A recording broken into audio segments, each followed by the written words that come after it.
నువ్వు నాలా తయారవుతావని భయంతో నేను చీటికి మడికి తిట్టేవాడు. అంతేగాని నీ మీద ప్రేమ లేక కాదు. నాకు నువ్వు మీ అమ్మ తప్ప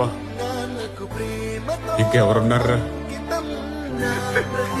ఒక్కటి మాత్రం నిజం, నేను మీ అమ్మ నేను లవ్ చేసినట్టు ఈ ప్రపంచంలో ఎవ్వరూ నేను లవ్ చేయలేరురా.